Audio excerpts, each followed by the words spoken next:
If you want to be a great coach, recruiter, or agent, you've got to learn to dig deep, and it starts with digging into future pleasure.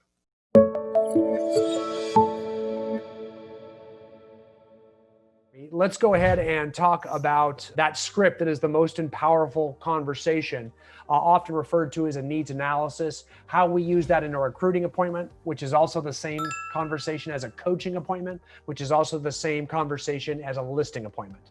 To me, this is what the top people are very good at.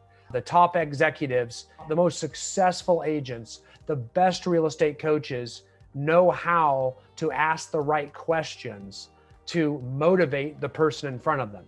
Whether it's motivating an agent to join your team or your company or your program, whether it's motivating a coaching client to do what they finally need to do to sell more real estate, as hard as that may be, whether that's motivating a seller to price their home right or put their home up for sale now instead of after the holidays next spring to finally get what they want in their life that way. It's really the same conversation, okay?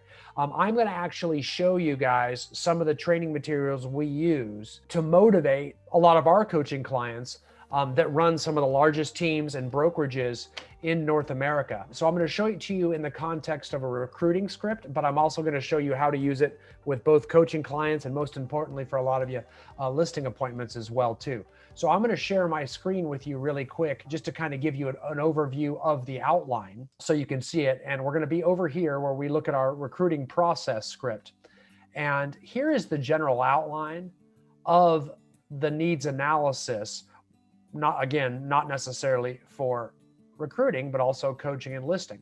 And we start with a process where we go past, then we move into present, then we move into future pleasure, then we move into future pain.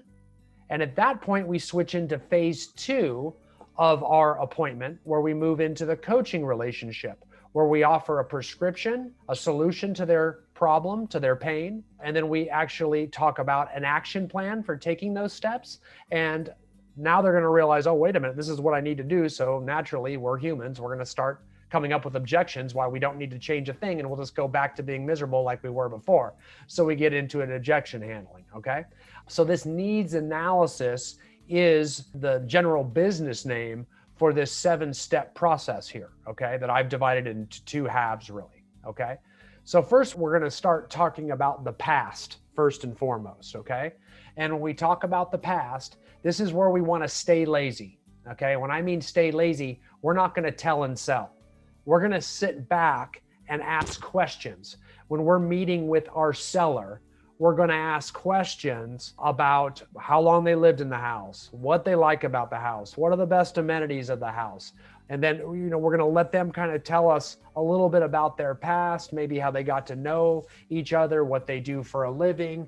And we're just going to ask questions, right? If we're meeting with a real estate recruit, we talk about all the places they've worked, what their experience was at each place. What did you like best about working there? Is there anything you didn't like about working there? Why did you leave? And then we move on to the next place they worked. Maybe they worked for a real estate team. What do they like about that team? What do they not like about that team? Why did they leave that team? So if you're recruiting for your team, we always want to stay lazy by only asking questions. We don't get in there and we don't tell and sell, okay? We're not doing much at all other than listening at this point, okay? So we're really getting to a point where we sit back and we listen and allow them to tell their story. And we act like a tour guide where we just kind of keep asking the next question until we learn more and more.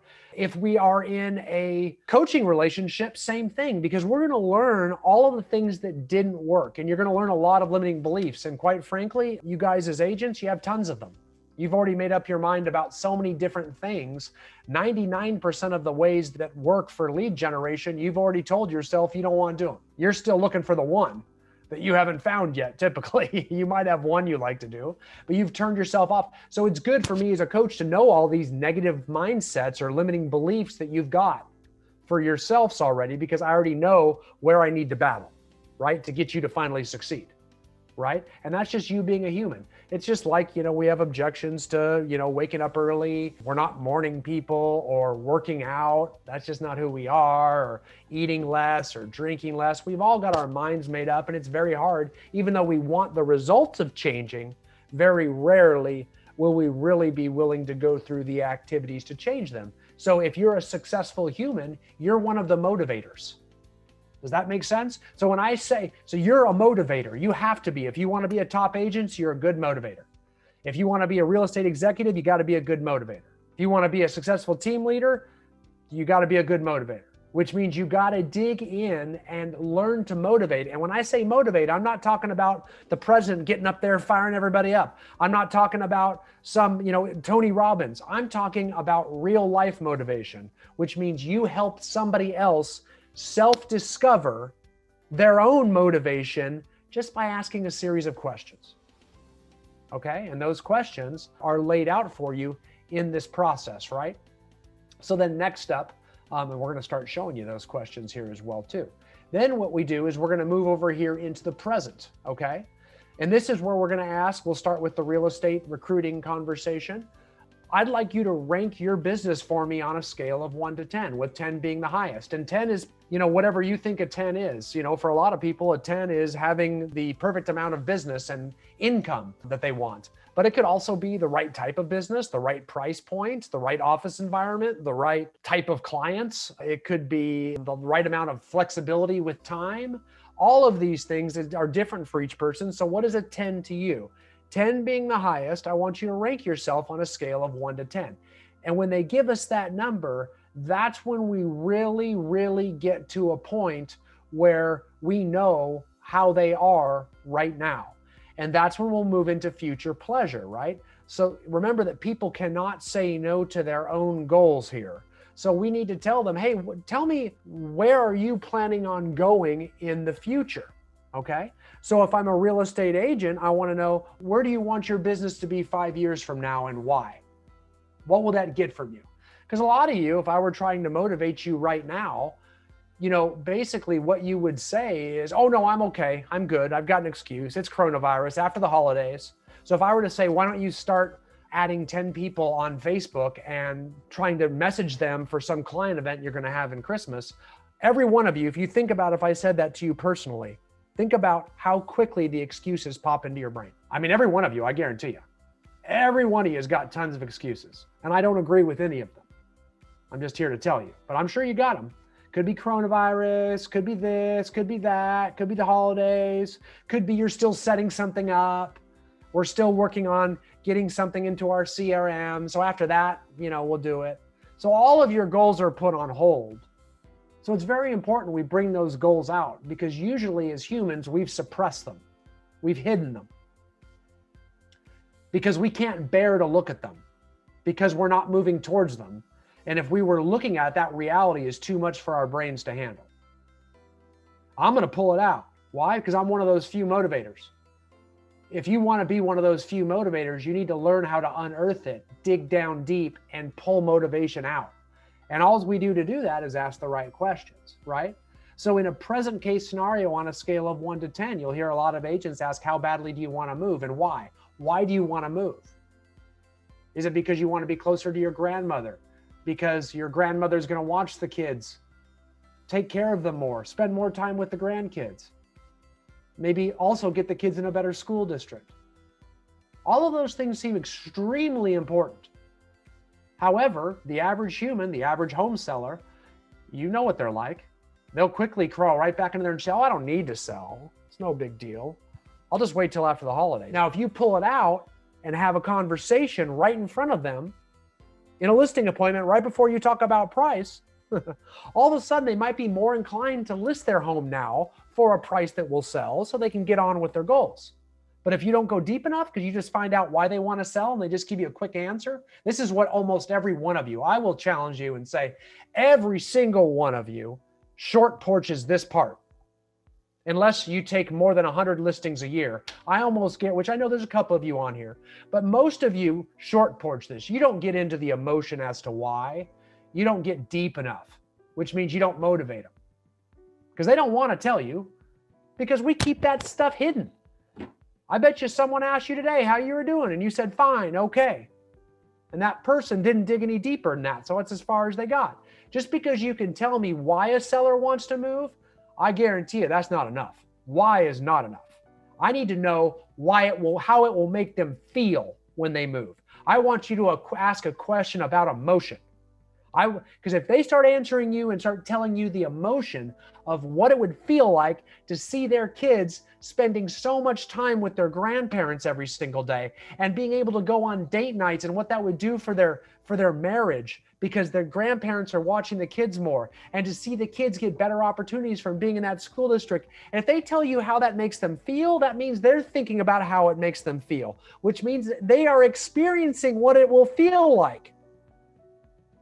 So don't think it's the sellers that aren't being reasonable. Don't think it's your clients that aren't. It's because you don't have the skill set yet to really be a motivator. And if you recruit agents to your real estate team or to your real estate company, and you don't understand why they don't want to pay that split or they want this amenity, it's because they don't really believe that they haven't seen how they're going to succeed and sell at a higher level on your team yet. We all know that real estate agents are unreasonably split sensitive. Humans are afraid of costs. That's why so few agents will invest in their business. That's why 5% of all agents do 95% of the business. It's because the other 95% will just be much happier keeping a large percentage of their commissions and sell almost no houses. You know what 0% of 100% is? Zero. I mean, I guarantee you in every one of your MLSs, 70% of the agents haven't sold a home in the last 12 months. Guaranteed. There are very few people that make it in real estate, and they typically are the ones that aren't cost adverse. So if you're going to recruit one of these cheap O's, I'll tell you right now, you better be able to convey value and get them motivated about being a successful agent, because it's shocking how those 70% of your entire MLS is perfectly content staying there. And if anybody on this call has tried to recruit, you get what I'm saying. They're like, well, I'm not going to go. They haven't sold a house in 3 years, but they're not going to move to your company because of the commission split. Or they don't want to be on your real estate team and pay a 50-50, yet they sold 2 houses. It's ridiculous. But that's the way it works. And a lot of you are nodding, and that's why. Okay. So we have to motivate them. Same with coaching clients. You'll have a coaching client who can't pay their bills. They can barely afford to pay for coaching, yet they have all these goals. They will say they're way too busy. They have no contracts pending, but they're too busy to call 5 people in their SOI a day. Human nature has nothing to do with logic. You need to motivate them. If you want to be a great coach, recruiter, or agent, you've got to learn to dig deep, and it starts with digging into future pleasure. Okay? So that's first and foremost. Let me carry us on a little further. Then we're going to move into future pain, right? You must cause them, I love saying this, you must cause them to feel pain, okay? And I don't mean physical pain, that is a big disclosure. I mean, they must know what happens if 5 years from now, they don't accomplish their goals, which means you got to walk them down that dark road. So what happens if you don't get moved? What school district do your kids go to school in? What kind of relationship will they have with your grandparents, right? And I'm kind of moving around, so I hope you're following me. That's when we're talking to a seller on a listing appointment. And if we're talking to a recruiter, hey, if we don't make changes with your business, if we don't finally put a plan in place where some activities to generate business, and you don't finally do them, how are you going to succeed in this industry and hit your goals that you laid out for me 5 years from now, right? So we have to get them to imagine and feel. And how would you feel in that scenario? We have to dig deep and get those feelings, okay? So I'm going to move in a little further. So that's that future pain. So once we get them to see future pain, that is where we switch gears. Remember, in our coaching appointment, in our needs analysis, we get through asking the questions, right? So we get through the past, the present, future pleasure, future pain, and then we switch gears into our coaching relationship, right? And that's where we want to get permission to coach them, right? So I might ask, would it be okay if I made some suggestions that might help you with some of those issues preventing your business from being a 10? So if I'm a recruiter, this is what I'm going to say here. I'm going to ask permission to give them a prescription. Just imagine, I'm a doctor, you've got some pain. They've probably told you that, they want to sell more real estate. They'd like to sell 25 houses a year. They only sell 2 right now. They probably told you they were a 5 or a 6, which I really think they should be a 1 or a 2, but people tend to always say they're a 5 or a 6 on a scale of 1 to 10. And I'm going to say, so what's going to happen differently? And that's where they're stuck. And that's where I'm a doctor kind of writing a prescription for them. I'm going to ask permission for them. Well, what if you were to lead generate and make 10 contacts a day? What if you were to add 20 people to your database every week? See, if you were on our real estate team, we're going to hold you accountable to that. And I show them the team scoreboard, and I show them how every agent on the team is held accountable to calling 5 people in their database a day, or inviting 5 people to the team's client event each week, or adding 20 people or 10 people or 5 people to their SOI sphere of influence database every single week. And you can show them proof positive. If I'm running a real estate office, I'm going to sit down and say, hey, I'm going to, here's what we're going to do. We're going to put a lead generation plan in place. We're going to actually, hold you accountable to this. So I'm actually going to show them, here is what we're going to do. I'm going to show them the prescription. I'm going to talk with them about this prescription. I'm going to start coaching them right then and there. Same with if I'm working in a listing appointment with a seller, same exact deal. I'm going to say, well, to get you moved, here's what we need to do. I'm actually going to pull out that CMA. I'm going to show them, here's why we need to price it. I'm going to show them, here's what needs to be to get it done. If you really want to get over to a 10, let's play it safe. Let's make sure we get you there. Let's don't roll the dice with a high price or roll the dice to see what the market's going to be like next March. Let's play it safe and get you into that life so your life is a 10. And let's get that house up for sale at the right price right now. That's the conservative play. Let's get you there. Okay. So I'm going to use those buzzwords: safe, conservative. Those are very popular words in persuasion. People will gravitate to safety and conservative plays. They will avoid negative buzzwords like risk averse, gamble, dice roll. So I will use those words with the course I don't want them. Let's don't take a risk and list it next year. Let's don't roll the dice and overprice it. So I will use those words to steer them into the best move for them. Okay? I'm not going to manipulate with it. I'm trying to motivate someone to quit smoking. If I'm a doctor, I got to make you quit smoking. Quite frankly, I'm going to get you to quit smoking any way I can because I'm a good doctor. I'm not going to say it's cool, just switch to Marlboro Lights, right? I'm going to make you quit smoking. I'm going to show you pictures of lungs that are all disgusting, and I'm going to do whatever it takes to gross you out. Albert, did you have something there? Or no, you just a laugh, man. I like okay, it. thank you. Thanks for right now. You're not switching to Marlboro Lights. You're gonna get this done. I get it. Yeah. Well, I will say, Albert, I mean, this conversation as good as anybody, right? Yeah, absolutely. Yeah, yeah. I mean, listen, I struggle with it too. I mean, oftentimes I'm willing to somebody's just not that motivated. Their preference is to kind of stay in second gear. Sometimes is that so terrible? I don't know. It's it's a challenge of because everybody needs to be driven a little bit further than their comfort zone. Correct. Like that's just it's a fact of life, and I could do that more and do it better. Oh, I'm right with you. I can't argue that. I mean, and that's why we are taking the temperature of whoever we're talking to, is trying to find out their motivation. I'm yet to find someone that honestly and truly didn't want to get a little bit better with either more income or more personal time. Like usually people at least always want to improve with a little bit more income and a little bit less work. And usually we're pushing those 2 balls forward, at least in real estate. Now, if you're talking to a seller, it's a little bit different. Most of the time, especially, it's never been easier to motivate sellers than it is, during this market, post-coronavirus, where people really put a lot of pressure on their home. You know what I mean? Like people demand a lot out of their home right now. Their home has to be their gym, has to be their office. It has to be the location they want. So, people are very motivated, which is why the market's, been so dang hot across the country at record levels, is because of that pressure to get to a better home. Shelter in place put a lot of value on shelter. Let's put it that way, right? So that's where that prescription comes to. And then, okay, so I'm going to move back to the next step. We're almost there. We're going to move into your key deliverables. And this is our action step. It's action number 6. action, or step number 6, and it's right before step 7, which is where we talk about handling objections, right? Because typically we're going to say, well, then here's what you need to do. Let's get your home up for sale for this price. Or here's what you need to do. You're going to join our real estate team. Or here's what you need to do. You're going to join my real estate company or my real estate program or whatever the heck we're recruiting to. It's that simple. And the minute you say that, it gets really real for them, right? And the minute we start talking about them actually taking action, most humans put them, nope, you're saying that if I need to get in shape, I need to sign up for the gym and go down there tomorrow morning at 6 a.m. Now here come the objections, right? And then we jump into overcoming their objections, right? Because that's what usually happens. We know logically we need to do these things, yet for some crazy reason, we don't do them, right?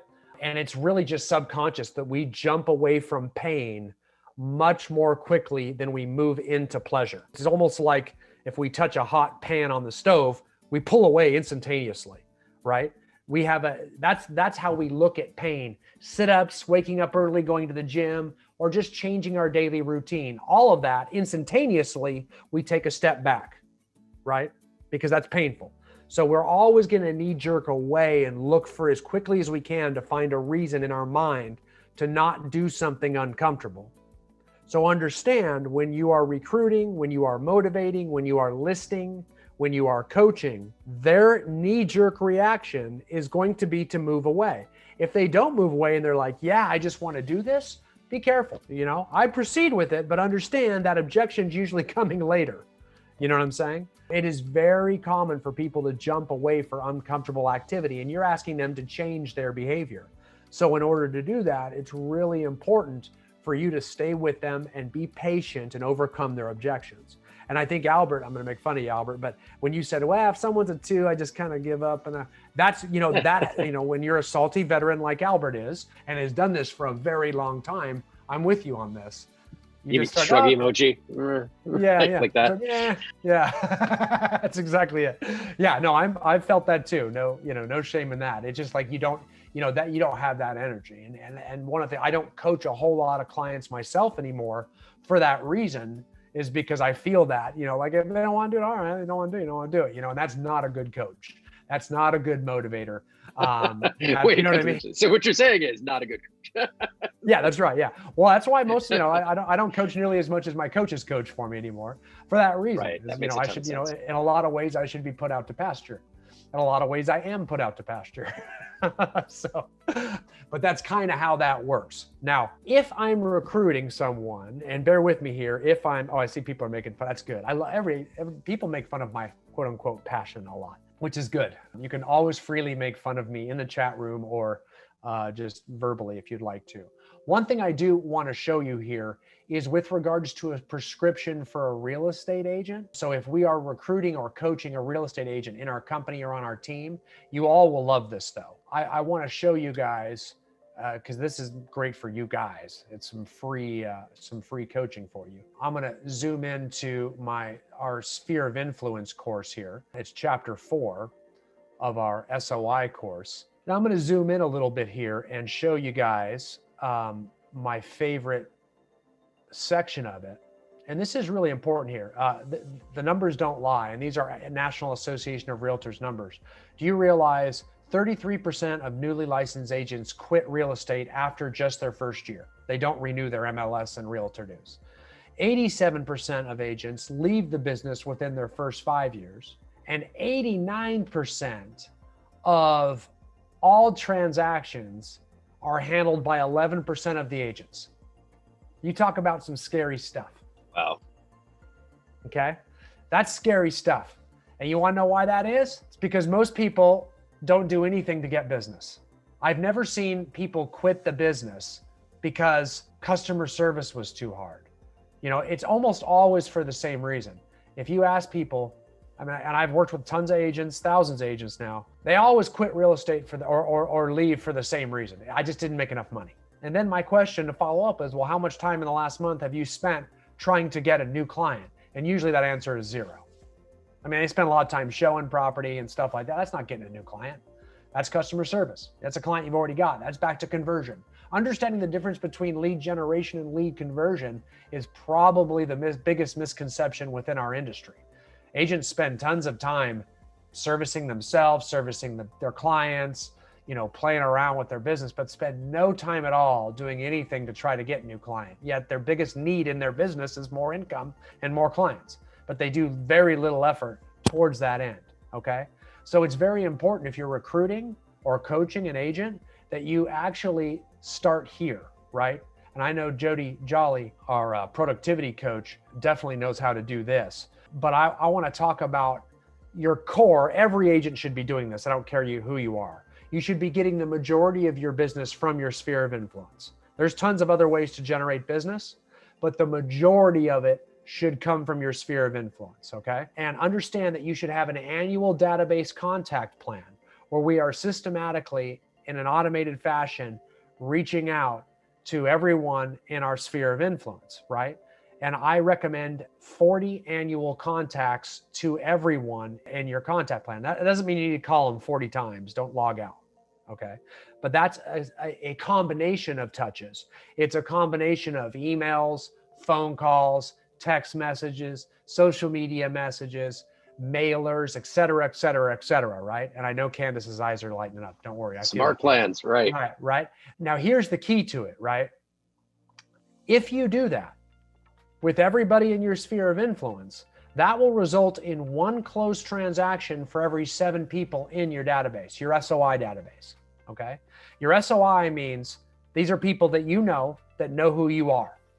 That's it. They just got to recognize you by name. They don't need to be your best friends. They just got to be people that'll recognize you by name. They might just recognize you by name and you've never met them, but they somehow have met your husband or your wife. Could be a coworker of your ex-husband. So long as they have, don't have a reason to hate you, you suddenly rise above the level of spam when you market to them. That's all I need. Spam, you. That's it. Okay? Don't need to be best friends. Okay? So that's very important. In the Millionaire Real Estate Agent, Gary Keller refers to them as your MET database. Okay? And he defines that, I think, on page 147 of the Millionaire Real Estate Agent book. And he prescribes a 6-to-1 conversion ratio. I just differ a tiny bit. It's also about 20 years later. Okay? So does that make sense? And what that looks like, let's just assume that you know 300 people, and I bet you y'all do. I don't care who you are. I don't care if you're young. I don't care if the people you know don't have any money. I don't care if I've heard them all. Trust me. I've heard that one 1,000 times. Another 1,000 times I've heard, well, I'm new to the area. Doesn't matter. 300 people is extremely easy to grow your database with, okay? If you have 300 people in your SOI, okay, and you're able to put 40 annual contacts on them, remember that combination through different communication channels, emails, mailers, social media, phone calls, text messages, blah, blah, blah, blah, blah. It would result in 12,000 touches per year, most of which are automated, okay? Most of which are automated.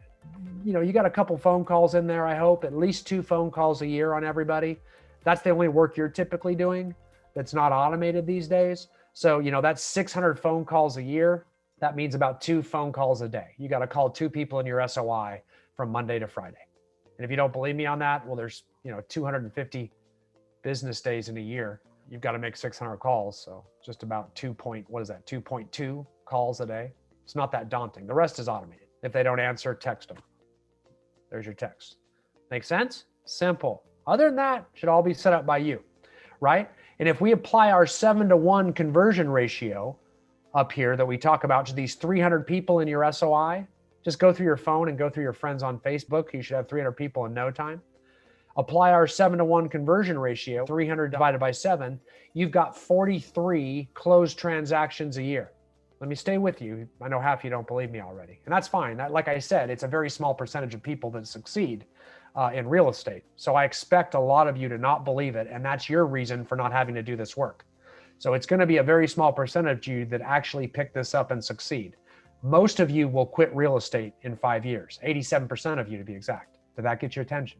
So those 43 closed transactions, let's say, a lot of you are well above this price point, but let's say you have an average GCI of $7,500. That's $300,000 plus a year. Most of you would be up over $600,000 a year if this is based on a $250,000 price at 3%. Most of you are operating 500, 600,000. I just used the national average there.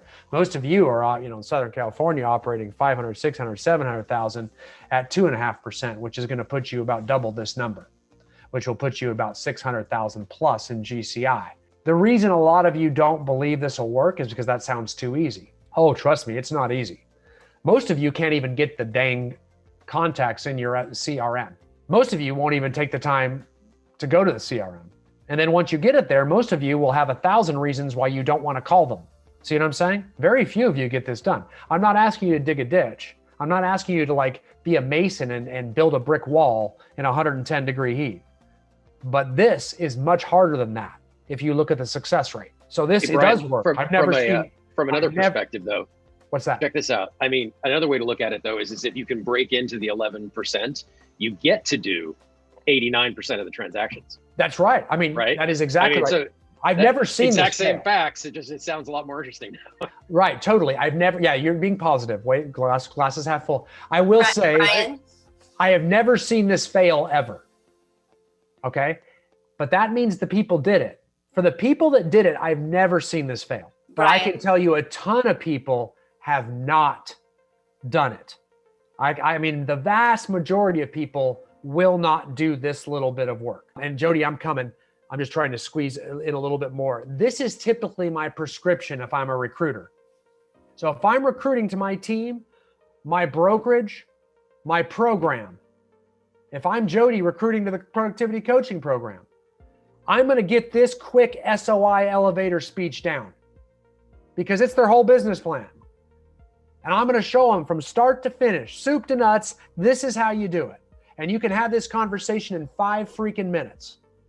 It's the most important recruiting conversation, coaching conversation that you can possibly have with a real estate agent. It's the fastest way to motivate them and get them refocused on what they should be worried about. Jody, your turn. One of the things that I like to ask when I get pushback is, are you okay with only achieving 30% of your goal this year? Because about 70% of our business, give or take, comes from our SOI when we do everything that you just described. And so if somebody has a goal that they need to hit, particularly just to live, let alone the extras that they want to do, are they okay with only 30%? That's right. That's right. Do understand this from a recruiting standpoint, whether you're recruiting to your team or your office. If someone is doing something differently because of price, that means, we got an absence of value. If they don't want to go to your team because they don't want to reduce a commission split, that means you're not being able to convey your value. So price will be an issue in the absence of value. So so we've got to show more value. And typically it's, if you work with us, you'll sell a lot more real estate, and you better be able to convince them of that. So that elevator speech going through the sphere of influence numbers is very important, right? And that came out of, I better share that with you too. That came out of my SOI course, which is copyrighted as a part of a book that my publisher would totally not appreciate me sharing this with you. But I am going to do it anyway because I am a rebel like that. I could add something about the database. So it was just a few years ago, I signed up for coaching, and it was only like the twice a month coaching. This year it went into full-time coaching. And I'll tell you, there's a major difference. Before, I was just almost getting lucky on activities. I'd do a little bit of farming, a little bit of cold calls, a little bit of sphere, and a deal would come from all these different activities. And it wasn't until I really said, okay, well, I'm reading the MREA now for the 8th or 9th time at that point. And it keeps telling me that, hey, you need a Met database, people that know you, you already met, and having a systematic way to meet them or stay in contact with them. And that's when I decided to invest. If I'm going to invest in coaching, I'm going to invest in a coach who can, really work with me on my database. In year one that I made my 4th year, I made $100 and something thousand and thought, wow, this almost felt like accident. I don't know if I can repeat how this happened. The year I went into coaching, I went up to like 160 in GCI. And then the year 2 went down to like 150. It's a small difference, but I netted more money. It's a long story. And this year I'm on pace to make over 250,000, and strictly all from database, working SOI, working allied resources, working past clients. None of it's cold. I had one cold call come from Zillow that I converted. And I don't even pay for Zillow. Just the fact that my phone number shows up on the listing when people look up the listing for KW listings, they called me and I converted one, So looking at everything the last 2 years outside of the one that came from Zillow, everything has been a referral or someone I met even at a grocery store, but then they referred me somebody. But it's just all kind of living life. Nothing outside the border or none of that stuff. Nothing off the reservation. Everyone has 2 or 3 degrees away, and we're making deals work, making deals happen. So hopefully that helps people here. Yeah, I agree. I mean, all top agents focus on their sphere of influence first. I don't care who you are. So if you're running around there looking for a magic pill that makes it so you quote unquote don't have to bother the people boy, we are in trouble. I would literally start looking for other jobs if you're going to maintain that mindset, because no self-respecting top producing agent gets a significant portion of their business from any other source. And trust me, we coach all the different methods for prospecting for business that from people you don't know. Okay. But that's a means to an end. And the end is your sphere of influence, because eventually we want business coming to us. You will burn out just calling expireds, calling FSBOs, circle prospecting, paying for online leads, converting online leads. That is not the low-hanging fruit. That's the hard stuff. That will tire you out. So please put a foundation of your sphere of influence. You just don't find anybody getting the bulk of their business from other lead generation sources for long. And Brian, when we stick with our sphere of influence as our main way to lead generate, it doesn't matter what market we're in. Correct. They are a resource in every type of market, no matter what it is. That's correct. That is correct. 100%. 100%.